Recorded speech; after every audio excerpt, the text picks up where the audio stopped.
On va continuer tout de suite le cours de cette journée avec un nouvel intervenant d'une société qui s'appelle OnAir. Et bon, je pense que on sait, hein, tout vendeur a besoin d'un produit, d'un bon produit. Ça, c'est la base. Il y a des produits plus difficiles que d'autres, mais alors, ça, c'est un produit facile puisque OnAir propose du Wi-Fi et du mobile dans les avions. Et je pense que tous ceux qui ont eu cette expérience une seule fois dans leur vie, on ne revient pas en arrière. La deuxième fois qu'on va dans un avion, il n'y a pas de Wi-Fi, voilà, on commence déjà à trouver ça scandaleux. On s'habitue très vite à ce genre d'amélioration technologique, on devient exigeant avec le temps. Et donc, c'est intéressant aussi, il y a quand même un travail d'explication à faire. Et nous avons la chance aujourd'hui d'avoir François Rodriguez qui est avec nous. C'est quelqu'un qui a une vaste expérience dans la téléphonie, chez Orange par exemple, mais aussi voilà, dans d'autres domaines.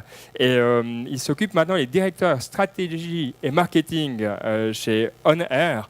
Et je vous prie donc d'accueillir avec moi Monsieur François Rodriguez.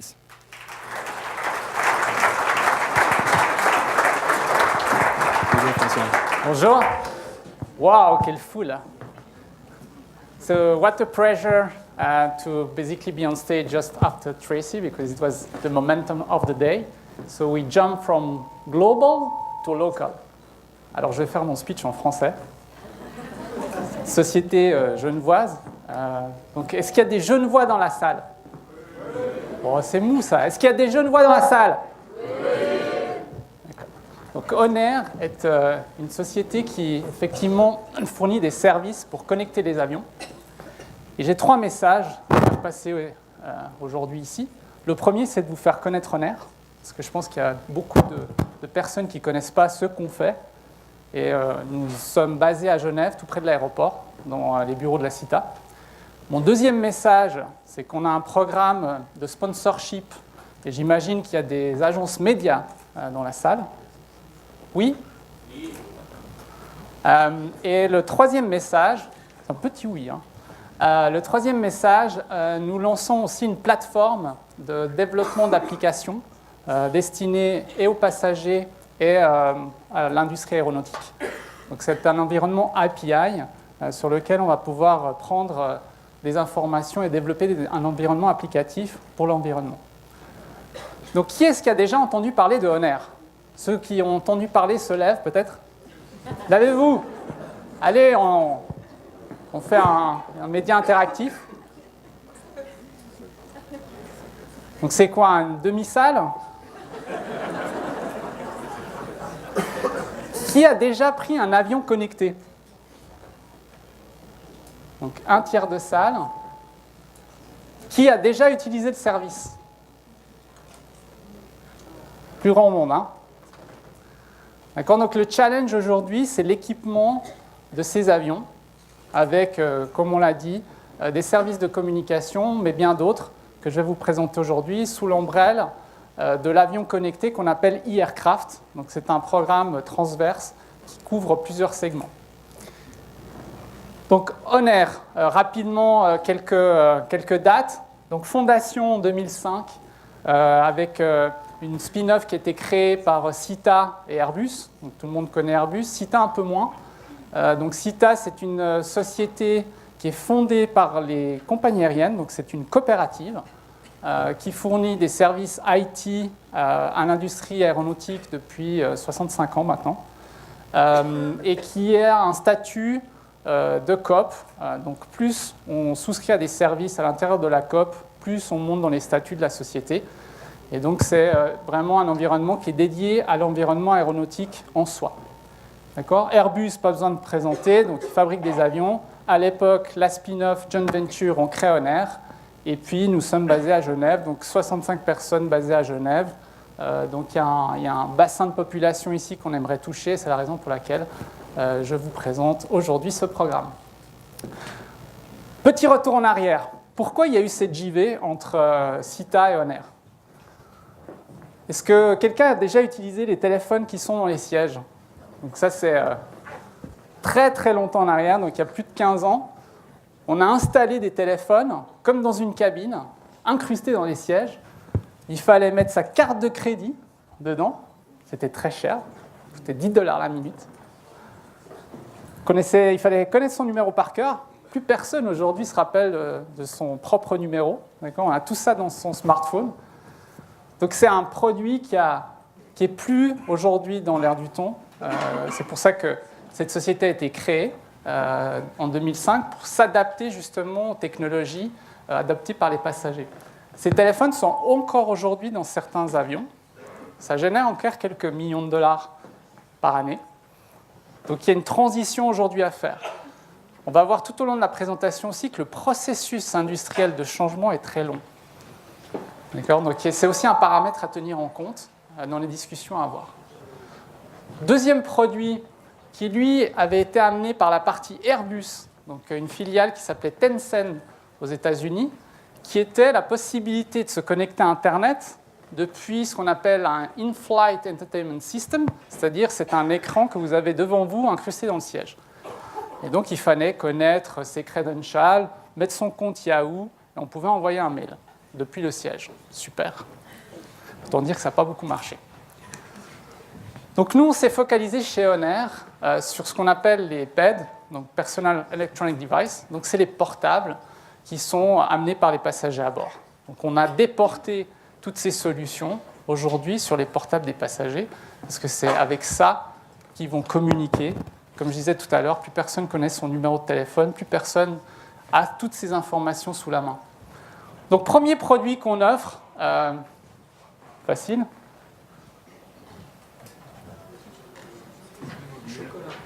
Chocolat. Donc téléphonie à bord, donc on offre un système GSM à bord de l'avion. Donc c'est un produit qui est utilisable comme on fait un produit de communication à l'étranger. Donc on utilise en mode roaming, donc on se connecte à un réseau cellulaire et on peut utiliser son téléphone pour envoyer des SMS, faire des appels ou synchroniser ses emails par exemple.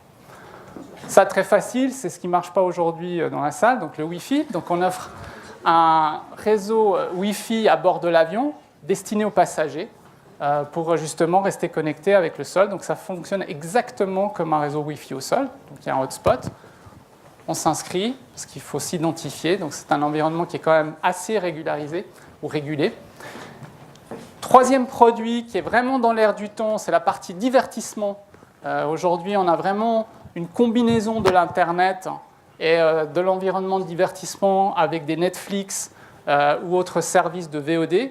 Donc on fournit aujourd'hui des services de VOD à bord des avions qui sont consommés sur votre propre tablette, votre propre smartphone.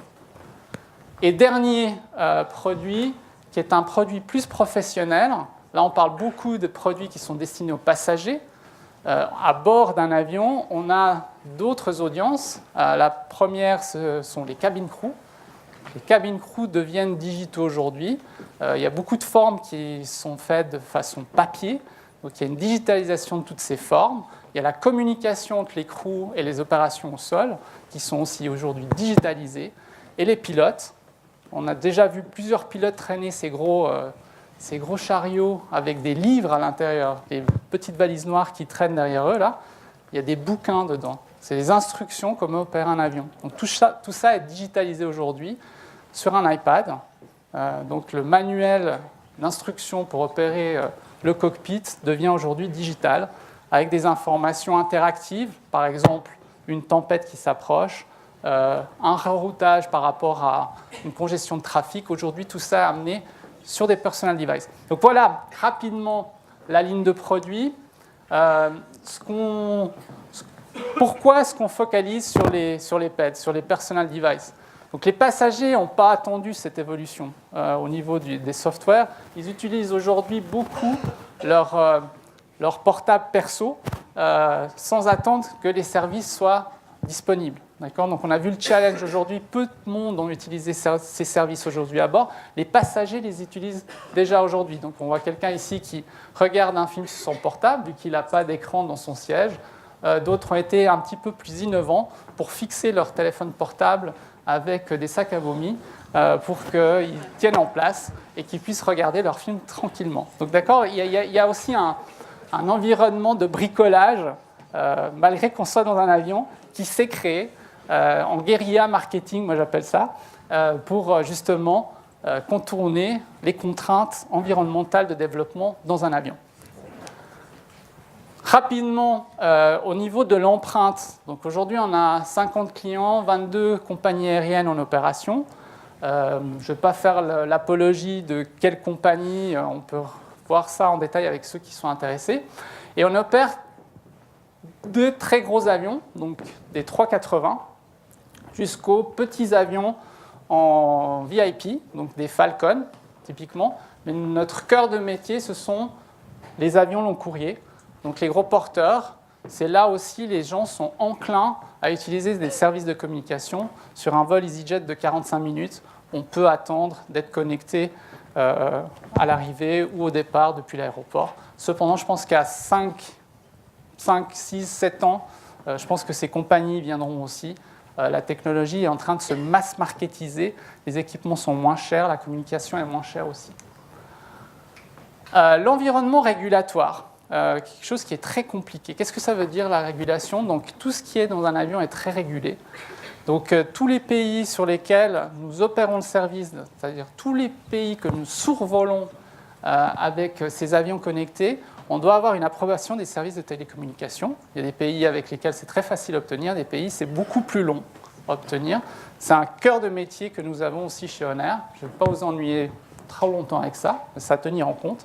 Et le deuxième point, pour interconnecter les services cellulaires, c'est-à-dire utiliser son téléphone portable et recevoir sa facture à travers son opérateur à la maison, il faut établir des services d'interconnexion avec votre opérateur.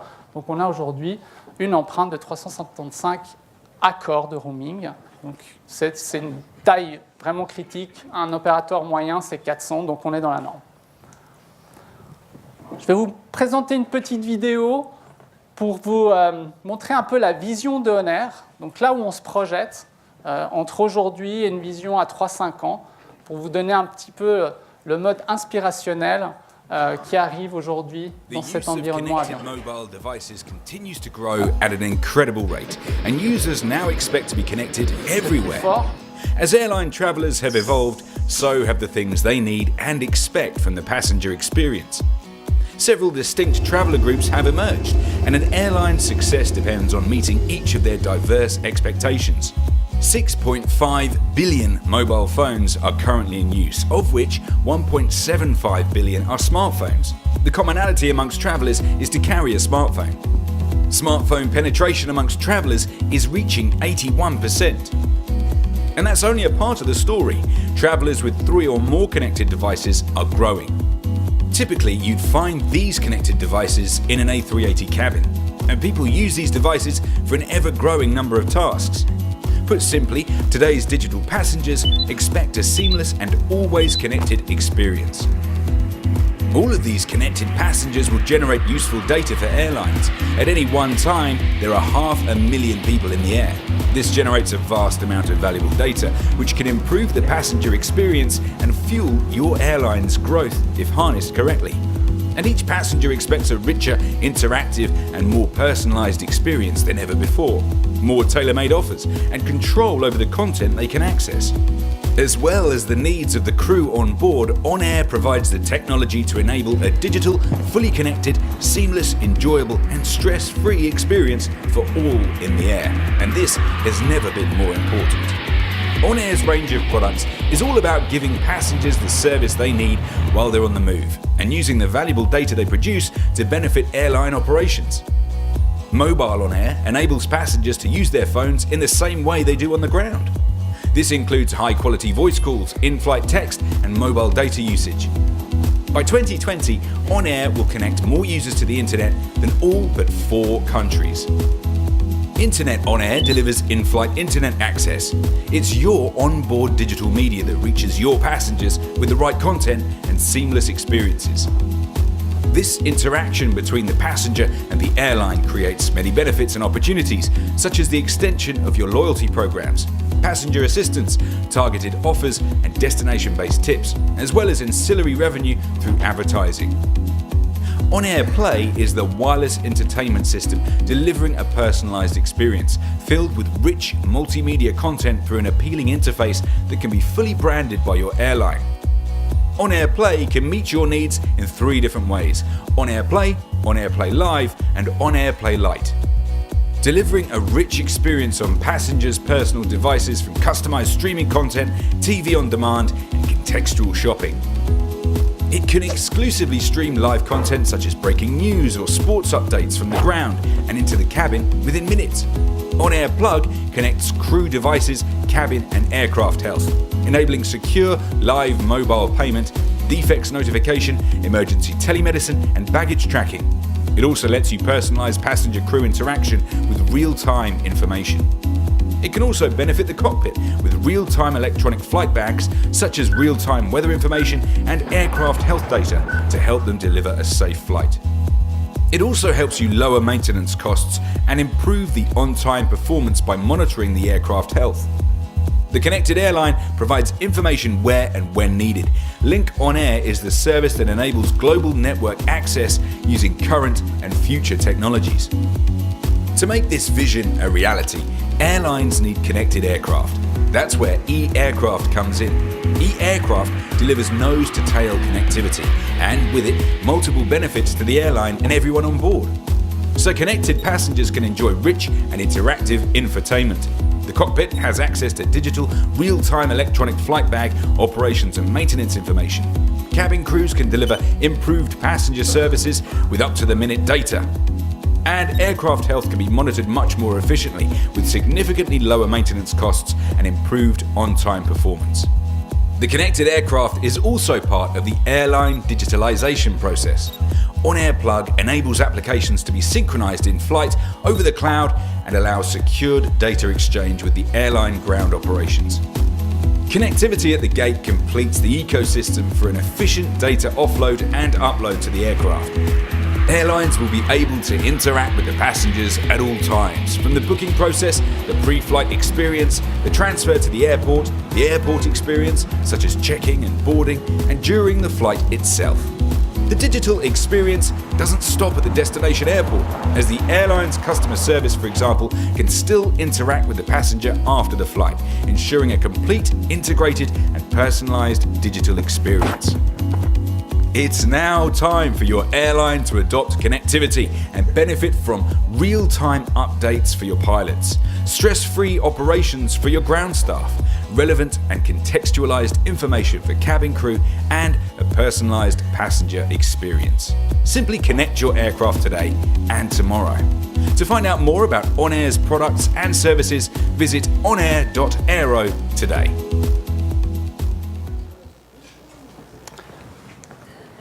Voilà, donc rapidement, un petit zoom in sur la population aussi, en termes de segmentation. Quels sont aujourd'hui les voyageurs qu'on retrouve au sein de ces réseaux connectés dans un avion?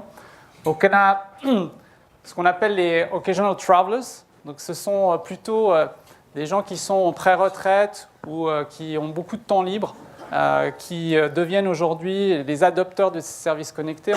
On voit de plus en plus ce qu'on appelle le grey segment, donc les gens avec les cheveux gris, qui deviennent de plus en plus connectés. Et c'est des gens qui ont beaucoup plus de temps aussi pour utiliser ces services. On voit beaucoup de familles aussi, pour lesquelles être connecté ou accéder à des services de divertissement est important. Ceux qui ont déjà voyagé avec des enfants dans un avion savent de quoi je parle. Ensuite, on a les frequent flyers qui sont plus un segment business, un segment qui est pressé. Et pour eux, c'est très important de rester connecté pour des raisons évidentes, pour être en contact avec leur business en permanence. On a, je pense que le segment d'Instagram sont les Young Explorers, donc c'est des gens qui partent un peu sac à dos et qui sont hyper connectés pour partager leur expérience de voyage à travers le monde en partageant et des photos et des expériences. Et ensuite, on a les business travelers qui sont un peu différents que les frequent flyers, qui eux sont plus occasionnels, ce sont plus des gens qui partent à la journée ou qui partent pour des séjours beaucoup plus courts. Et là, la connectivité les aide à travailler. Donc, par rapport aux frequent flyers, où eux sont plus sur l'instantanéité de la connexion. Les devices, on en a parlé un petit peu dans la vidéo. Donc, 81% de taux de pénétration de smartphones sur cette population. La raison pour laquelle aussi le réseau de téléphonie est très important et très utilisé aussi. C'est une façon naturelle d'utiliser son téléphone. On a vu aussi dans la vidéo qu'il y a une tendance à transporter plusieurs devices en même temps. Donc on arrive aujourd'hui à bientôt 20% de voyageurs qui se baladent avec un laptop, une tablette et un smartphone. D'accord ? La combinaison la plus évidente, c'est smartphone et tablette. Donc ça, c'est un petit peu le voyageur business plus moderne. Que laptop, c'est plutôt en déclin. Donc à travers les années, on voit un déclin du laptop, surtout pour les vols de courte durée de 1 ou 2 jours. En termes de volonté de rester connecté, il y a une tendance qui devient aussi très inquiétante, c'est ce qu'on appelle la nomophobia. Donc c'est des gens qui ne supportent plus d'être déconnectés.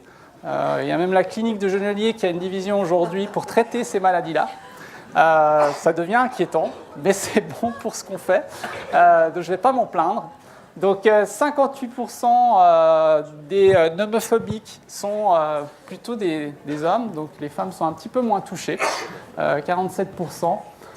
Donc qu'est-ce qu'inclut la nomophobia? Donc c'est pas de connexion, connexion un peu plus lente, d'accord? Donc ça stresse aussi beaucoup les gens quand ça mouline. Et surtout dans des vols qui sont un peu plus longs que d'habitude, l'angoisse de rester sans batterie. Donc ça, c'est l'angoisse la plus marquée. Et donc, on a aussi dans nos installations des installations qui incluent le fait d'avoir des prises à bord pour justement charger ses téléphones, ses tablettes et ses laptops, pour justement éviter ce stress. Donc, je vais vous parler rapidement du mobile. Donc mobile, c'est l'ADN de Honair. Donc c'est avec ce produit qu'on a démarré. 2005, premier avion connecté, c'était un Air France A320. Pour la petite anecdote, Air France est toujours en mode trial, quelques 7 ans après. Donc ils essayent avec différents concurrents. Donc là, il y a un trial avec Panasonic, il y a nos concurrents. Donc la décision chez Air France prend son temps. Pourquoi le mobile? Le mobile, pour le court courrier, c'est le service le plus simple. On se connecte facilement au réseau. La facturation est à travers l'opérateur mobile. Donc pour le coup, il n'y a plus besoin de s'enregistrer, il n'y a pas besoin de passer par un processus de paiement. Et c'est directement personnalisé. Donc on a tous ses contacts, on a tout à l'intérieur de son smartphone.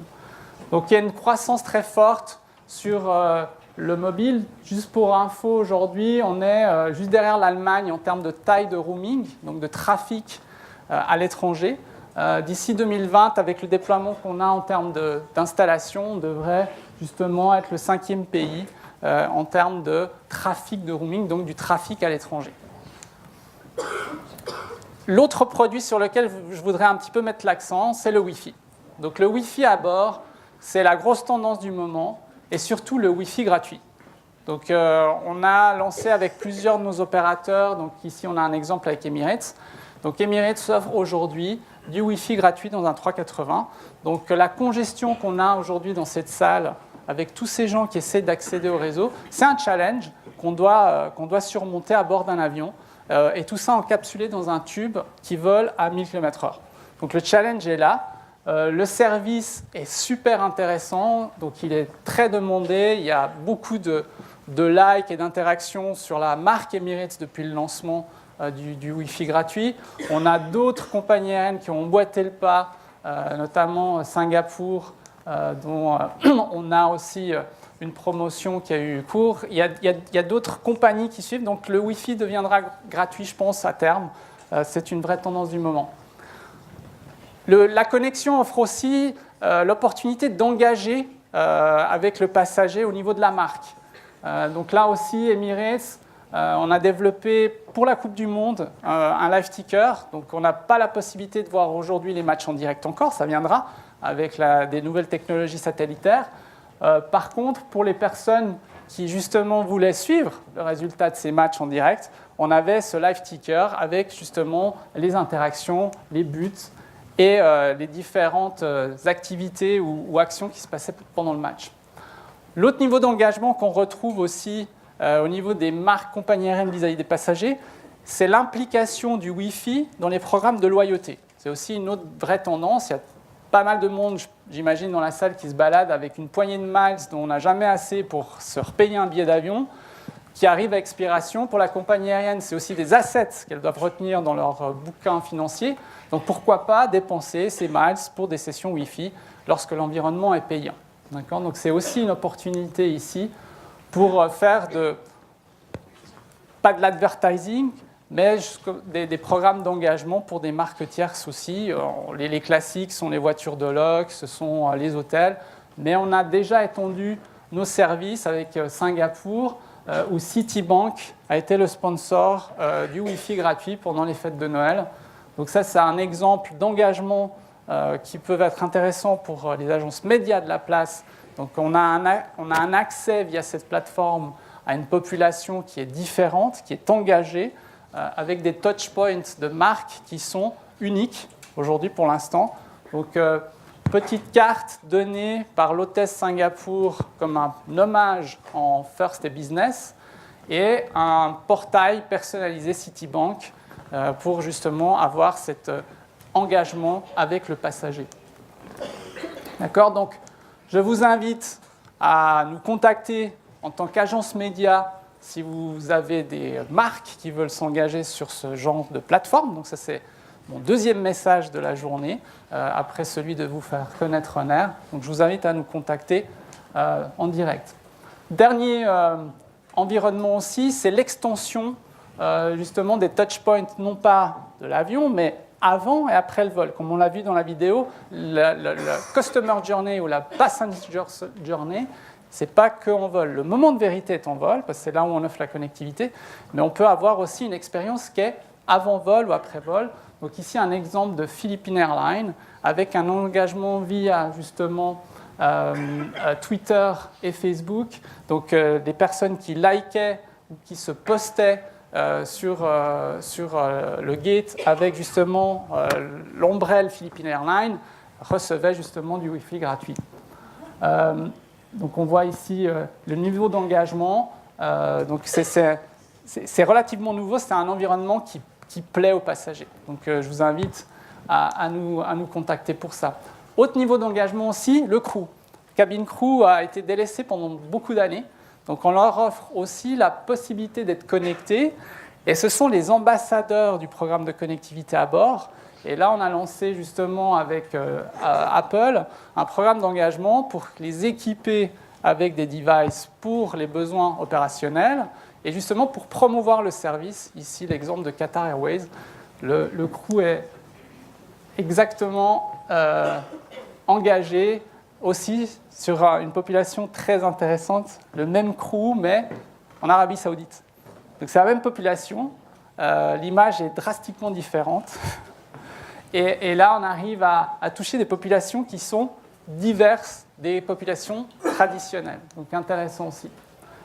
Le niveau d'engagement sur les réseaux sociaux remonte, on va dire, le niveau d'engagement, mais aussi le niveau d'intérêt des passagers vis-à-vis de ces marques qui sont plutôt traditionnelles. Quand je vois les posts de Suisse sur Facebook qui vous souhaitent de passer un bon week-end, c'est très limitant comme niveau d'engagement.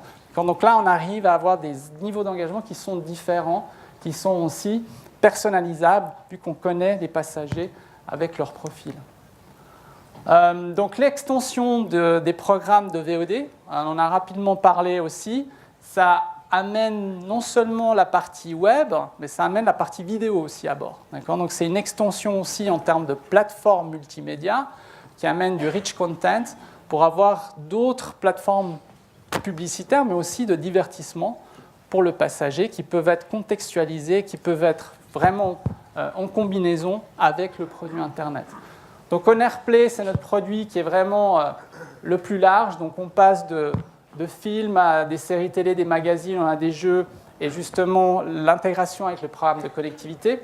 On a ce qu'on appelle On Airplay Live, qui sont la possibilité d'avoir des événements live. Donc on parlait de la Coupe du Monde, donc ça c'est la possibilité d'avoir les matchs de Coupe du Monde en live ou en léger différé. Et On Airplay Lite, c'est typiquement la possibilité d'avoir du multimédia sans connectivité, donc une installation un petit peu plus légère. D'accord ? Dernière vidéo, et après je passe mon dernier message. Comment ça s'installe ? Est-ce que ça vous intéresse ? Je m'arrête là. On est au bout.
Donc l'audience, je ne vais pas vous en reparler.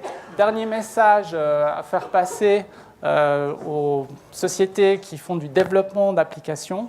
Donc je vous ai parlé au début, donc un environnement API sur lequel on peut développer justement des SDK ou des toolkits pour développer des apps in-app ou des apps spécifiques à l'environnement aéronautique, mais pour les passagers, ça peut être un point de départ, mais aussi, comme on l'a vu, pour le crew ou pour les pilotes. Donc s'il y a des idées, développeur.aero, il y a toute l'information sur le site. Je vous invite à vous engager s'il y a des développeurs dans la salle.